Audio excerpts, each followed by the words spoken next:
Assalamualaikum. Waalaikumsalam, Bu.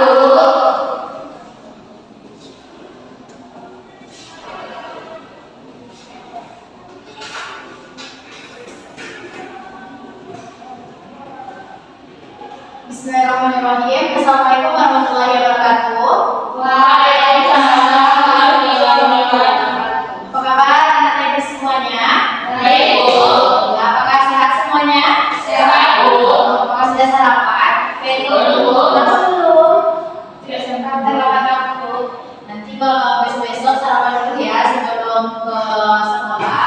Karena sarapan itu penting. Nah, kalau anak ibu tidak sarapan, maka anak ibu tidak akan fokus dalam pembelajaran. Itu. Selanjutnya tolong diperhatikan dulu dan kursinya, sampah di bawah kolomnya dong ya. Dan apa yang di atas mejanya yang tidak bersangkutan dengan materi pembelajaran kita hari ini, tolong disingkirkan ya nak. Apakah sudah? Sudah, Bu. Mari kita mulai pembelajaran kita hari ini dengan baca doa kepada Allah. Tolong pimpin doanya. Dan kawan-kawan kita berdoa bersama. Doa dimulai. Bismillahirrahmanirrahim. Amin. Terima kasih ya Kak. Mari kita baca ayat yang terlebih dahulu. Mau surat apa nak? Anjas. Kali kelas. Mari kita saja sama-sama ya. Ya, Bu. A'udzubillahi minasyaitonirrajim. Bismillahirrahmanirrahim. Qul huwallahu ahad, Allahus samad, lam yalid wa lam yulad wa lam yakul lahu kufuwan ahad. Shadaqallahul azim. Baik, semoga dengan kita baca Al-Quran, dengan berdoa, lancarlah pembelajaran kita hari ini dan semoga apa yang kita lakukan hari ini dirahmati oleh Allah. Amin. Amin ya rabbal alamin. Itu mau cek hadiah terlebih dahulu ya nak. Hari ini ada yang kita hadiah? Ada semua. Alhamdulillah. Diperlahankan ya nak. Kalau setiap pembelajaran itu usahakan kita hadiah semuanya. Karena apa nak? Kalau ketinggalan dengan pelajaran itu nanti kan itu susah pulangnya lagi, apalagi materi kita ini sedikit susah, ya nak. Nah baik, hari ini kita akan mempelajari yang namanya, ada yang tahu? Mantuk dan mafhum. Ya betul sekali. Hari ini kita akan mempelajari yang namanya mantuk dan mafhum. Minggu kemarin kita sudah mempelajari tentang zaid dan takwil. Dan sekarang mantuk dan mafhum. Ini sama seperti minggu yang lalu, kita masih mempelajari yang namanya kaidah dari usul fikih. Nah, adapun tujuan kita mempelajari mantuk dan mafhum ini adalah agar anak-anak itu bisa paham terhadap dalil-dalil yang ada di dalam Al-Quran. Jadi kita tidak salah mengartikan apa yang terdapat di dalam Al-Quran.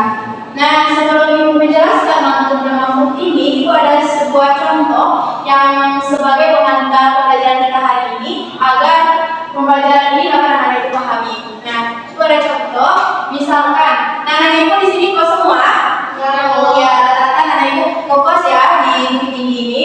Nah, pasti kalau anak ibu ngekos tuh pasti minta duitnya ke orang tuanya bagaimana? Langsung minta duit atau ngeluh dulu? Beralasan dulu kan? Telepon orang tuanya, "Halo Bu, hari ini beli buku, beli pensil, beli pena." Nah, yang ujung-ujungnya adalah kita duit, kekurangan duit. Dalam kita sehari-hari itu sering kita temui yang namanya kita mengucapkan secara langsung dan ada yang tidak langsung. Misalkan yang dikatakan tadi, kita nyamper orang tua, kita bilang, "Ma, tadi beli buku, beli ini, nggak ada lagi duit." Yang mana maksud kita itu adalah kita mau minta duit. Nah, yang tersirat itu yang dinamakan dengan mahfuz.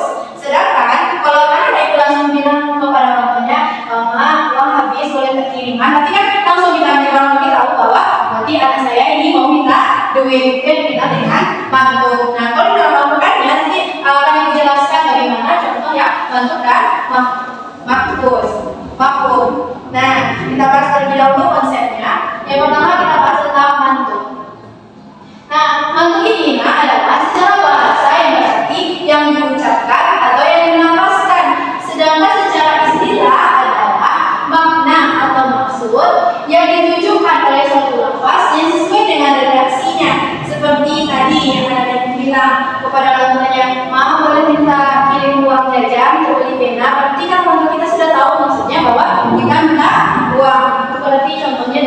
mantuk.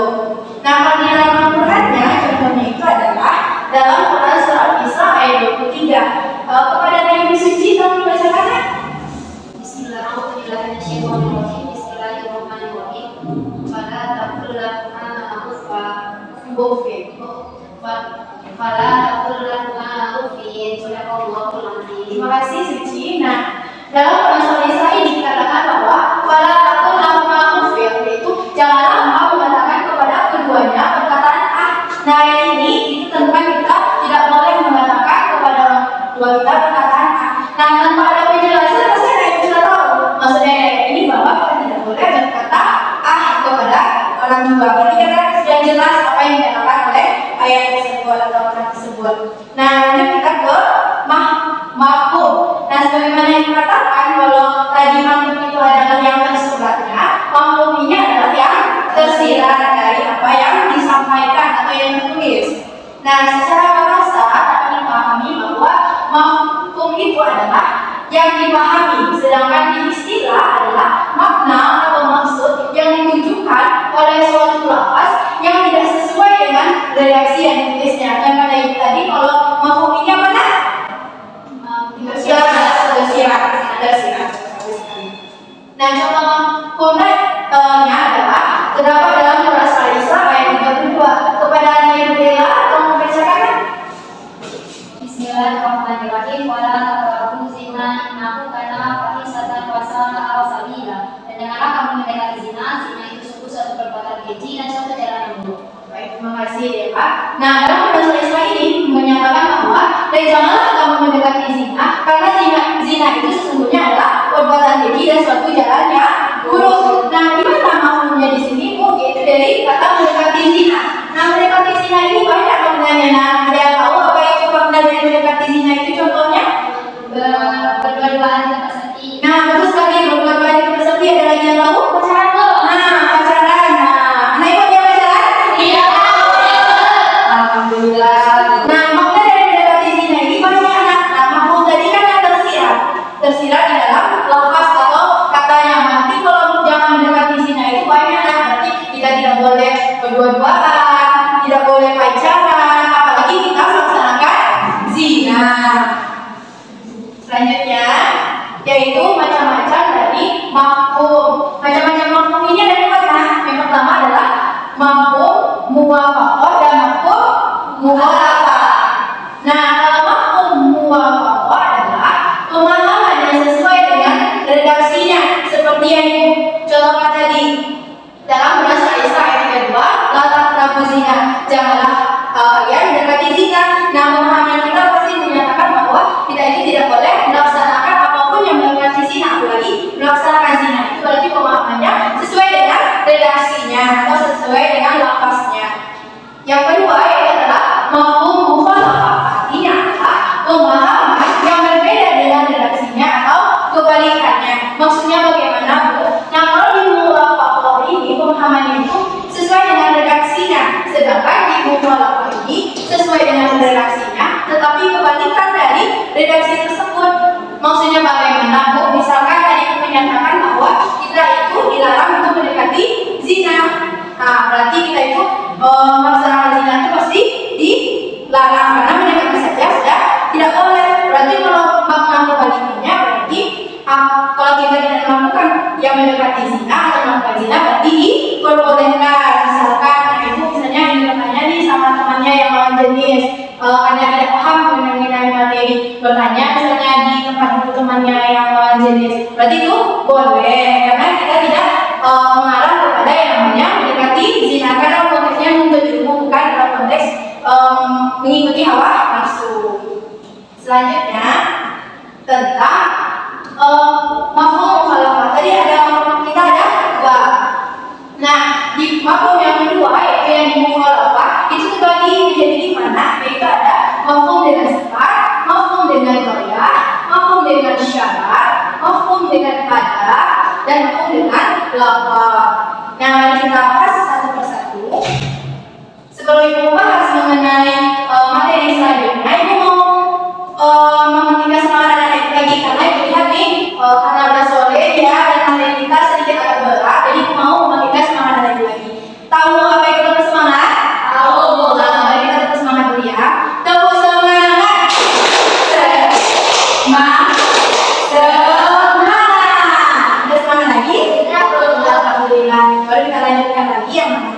materi kita tadi pembagian dari mafhum mukhalafah. Nah, mafhum mukhalafah itu terbagi menjadi 5. Yang pertama adalah mafhum dengan sifat. Nah, mafhum tadi kita ingat kalau mafhum mukhalafah ini yang kebalikannya. Nah, dilihat dari segi sifat. Nah, maksudnya adalah pemahaman yang terbalik karena kita melihat kebalikan dari sifat yang ada di dalam redaksinya. Bagaimana contohnya, Bu? Itu terdapat dalam contoh surat An-Nisa ayat 25. Kepada Nasir, kamu bacakan kan? Bismillahirrahmanirrahim. Wala yastati'ukum tawan ayyamihal muhsanat mu'minat faminkum fasalimakum min fayatikumul mu'minat. Makasih Sylvie. Nah, yang artinya adalah siapa yang antara kamu yang tidak mempunyai biaya untuk menikahi perempuan merdeka yang mukmin, maka boleh menikahi perempuan mukmin dari para hamba saya yang kamu miliki. Maksud dari ayat ini pasti ibu bisa memahami bahwa jadi maksud dari ayat ini bahwa ketika kita tidak bisa menikahi seorang muslim yang beriman, maka kita bisa menikahi seorang muslim dari kalangan budak atau hamba sahaya. Nah, kalau kita dengan makna kebalikan, berarti kalau kita menikahi hamba sahaya maka harus ya beriman. Kalau kafir maka tidak boleh. Nah, sifatnya di sini gimana, Bu? Itu adalah mukmin yang beriman. Lanjut ke bagian kedua tentang mafhum dengan mughayah. Mafhum itu artinya adalah pemahaman, sedangkan mughayah artinya adalah batas. Mafhum dengan mughayah artinya adalah pemahaman terbalik karena kita melihat kebalikan batas dari teks. Bisa batasnya itu sudah sampai waktu atau tidak. Contohnya di sini adalah surah Al-Baqarah ayat 187. Kepada Maida, Allah bacakan ayat itu, Pak. Bismillahirrahmanirrahim. Aku Puasa Rabu. hatta yatabayyana lakumul khaytul abyadu minal khaytil aswadi minal fajr. Terima kasih Maida. Yang mana artinya adalah makan dan minumlah hingga jelas bagimu perbedaan antara benang putih dan benang hitam, yaitu pada dalam surah Al-Baqarah 187. Nah, mana yang mau memahaminya? Apakah paham ayatnya? Belum kan? Nah, dengan mughayah itu dengan batasan kebalikan. Maksud ayat ini itu menjelaskan tentang puasa. Nah, ketika puasa pada malam puasa itu kita boleh makan dan minum sampai jelas bagimu benang putih dan benang hitam, yaitu dimaksud dengan fajar. Maksud dari ayat ini, nah berarti kita itu boleh makan dan minum pada malam bulan Ramadan atau malam pas kita puasa sampai terbit fajar. Nah, dari ayat ini berarti kita mengetahui bahwa kita itu boleh makan dan minum sebelum fajar. Kalau sudah fajar berarti kita tidak boleh lagi makan minum, berarti kita harus menahan, ya harus puasa. Lanjutnya, mafhum dengan syarat. Nah, mafhum tadi adalah pemahaman, syarat berarti ada persyaratan. Mafhum dengan syarat itu adalah pemahaman terbalik karena memahami syarat yang disebutkan dalam teks. Contohnya, Bu, bagaimana? Itu terdapat dalam surah An-Nisa ayat 25. Pada suci kalau bacakan.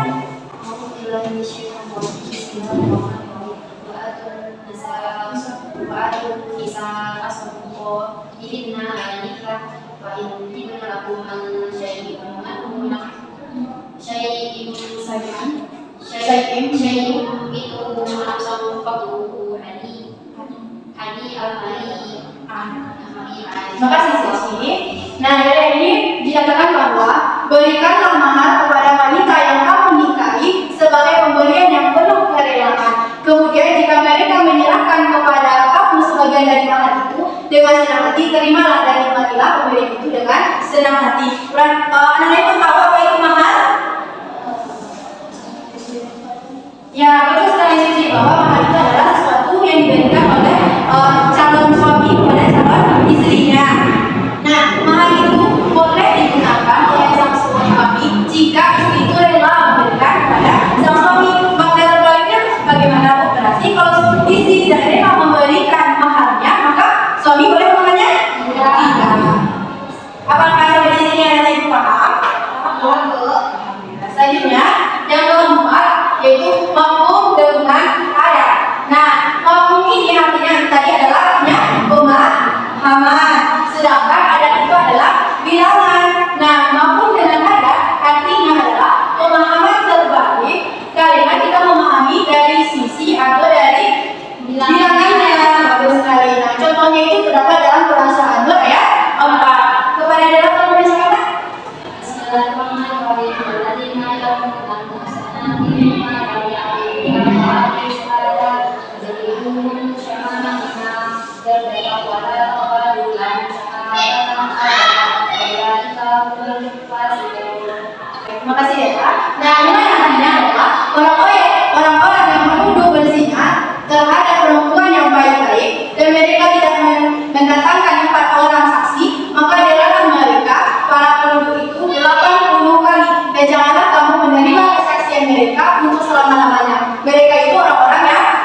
Nah, 80 kali itu terserah di sini mana yang maksud itu. Nah, 80 kali. Nah, maksud ayat ini bagaimana Bu? Berarti jika ada orang yang menuduh perempuan baik-baik untuk melakukan zina dan dia tidak dapat membuktikan bahwa perempuan itu melakukan zina dengan mendatangkan 4 orang saksi, maka orang tersebut wajib didera berapa kali nah? Nah, betul. Berarti kalau makna terbalik dari bilangannya berarti kalau kita melaksanakan memberikan hukuman kepada orang tersebut, apakah boleh lebih dari 80 kali? Tidak. Kalau kurang dari 80 kali? Tidak boleh. Kalau misalkan dia itu gendut, boleh 80 kali? Tidak. Kan sampai dengan puasanya cuma 80 kali. Atau misalkan dia kurus bekas gasnya 80 kali, itu apakah boleh? Tidak. Lanjut. Apakah sudah paham? Sudah boleh. Lanjut yang terakhir pembagiannya yaitu mafhum dengan laqad. Laqad yaitu mafhum dari pemahaman, laqad itu adalah gelar atau kriteria. Yang mana pemahaman terbalik karena kita memahami dari segi gelar atau kriterianya. Contohnya An-Nisa 92. Siapa yang membacakan? Nah, Syafi kamu bacakan?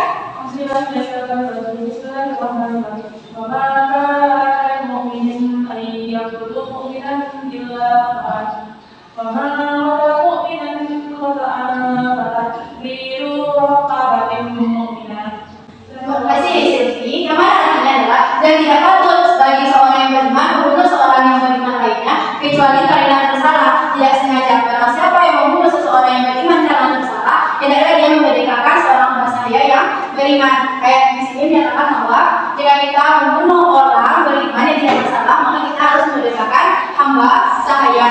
Kriteria maksud di sini adalah hamba itu harus hamba sahaya yang beriman. Nah, mungkin itulah pembagian dari mafhum yang bagian mukhalafah. Nah, dari sini apakah ada yang mau dipertanyakan? Enggak, Bu. Nah, apakah sudah paham semuanya? Tahu. Nah, coba ibu tanya terlebih dahulu. Tadi kita membahas mantuk dan mafhum. Mantuk itu mana? Siapa yang bisa tangan? Mantuk apa Silvi? Nah, terus beri terlebih dahulu. Nah, yang kedua, mafhum apa itu mafhumnya? Siapa yang tahu? Suci sama jelas sama makanan dulu. 1, 2, 3. Jelas dulu. Apa itu mafhum jelas? Itu maknanya itu tersurat. Ya, bagus sekali kita atur. Alhamdulillah, untuk lihat dan ibu sudah sedikit lebih jauh lebih paham dengan kita hari ini. Apakah di sini masih ada pembacaan? Ada, Bu. Kayaknya kalau kita sudah habis ya, nak, ada mau zuhur. Kita akhiri pembelajaran kita hari ini. Semoga apa yang aku sampaikan ibu bisa paham.